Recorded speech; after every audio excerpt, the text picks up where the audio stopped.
era mukama wange boogedde nti waliwo abantu abawagira abo abawagira abawamba amataka g'abantu. Mbadde nsaba muyambe Honorable Minister. Olwekyo ensonga ngenda okutuuka mu kitundu kyaffe emyaka yeemaze nga muluwanno abantu abali wano okutaka lino nga balwana ne Lwasambijja ne batwala n'ebirala n'ebigenda ate nkifuna omukisa ntumufuna mu kitundu kino kya Katonda ate twebaze Katonda kulaba mutuusiza bulungi n'atuuka wano okutulamula. Honorable Minister, njagala kutwala omukisa guno okusaba abatuuze ab'Ematengeeto ne Kakuuto twanirize Minisita omukitiibwa ky'amaanyi.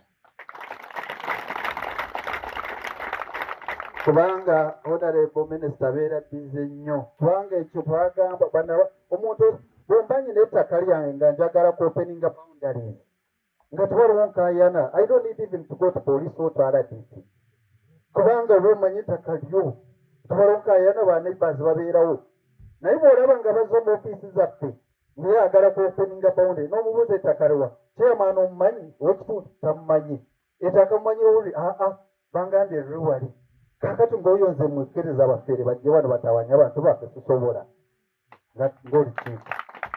So n'olwekyo Honorable Minister twagala kwebaza webale nnyo okujja okulaba nga otugayidinga bulungi ate nga tusigala tukola emirimu yaffe. Njagala kwebaza olukiiko lwaffe olwa Kyotera District Security Committee kubanga tutwala obudde kustadinga ebintu ebijja mu ofiisi zaffe nga tulina kubiteeka mu nkola naye ng'oluusi twagala kutwala omukisa guno ate twebaze pulezidenti waffe directives eziyatuwa ng'abakulembeze okuva wa pulezidenti n'olwekyo twebaze pulezidenti directives kulaba nga tuziteeka mu nkola abantu tebabagoba ku mataka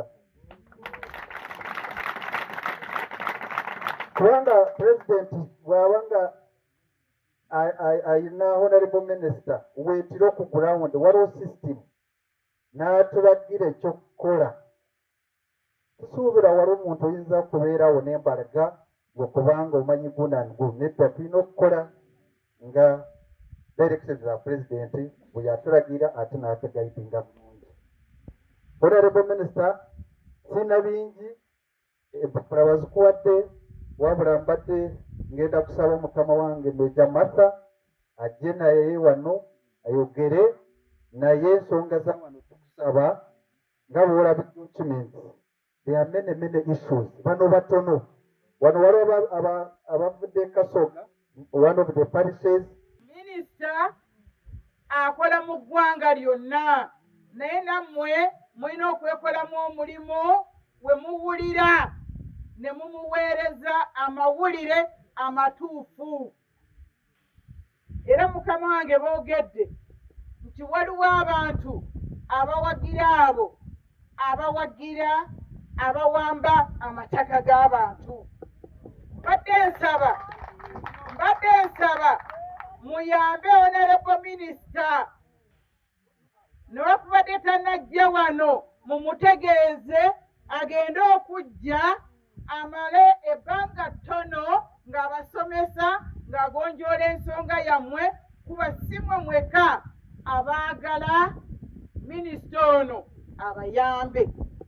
Honorable Minister, olunaku si lwange naye njagala kukwebaza ne ssekwebaza yenna weebala okulwanirira omuntu wa bulijjo atalina mwasirizi omwavu lunkupe ate omwavu oyo yaweereza Pulezidenti Yoweri Kaguta ne NRM n'abo bonna abakwerekeddeko okuva mu ofiisi yo nga asisitanti wo n'abalala.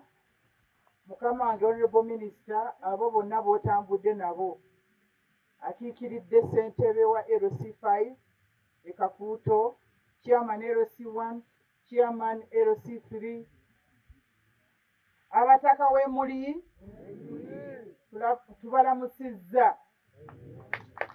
Amannya Meja Martha asiimwe mperekedde mukama wange Honorable Mayanja naye nze nkola mu ofiisi ya president nga nze nkulira ba RDC bonna mu ggwanga lyonna erya Uganda ate nga nkola ku bukenuzi mu ofiisi ya president. Obukenuzi buyina offices nyingi naye no office eri mu ofiisi ya president. Bannange mukama wange ku lw'abantu b'e Kakuuto nsaba nkwanirize weebale nnyo ssebo weebalire ddala ate okusitukiramu n'ojja eri abantu ng'owulidde okukaaba kwabwe. Njagala kwebaza pulezidenti w'eggwanga yakola bulungi okulondayo omuntu omukenkufu ate ategeera ate alumirwa abantu.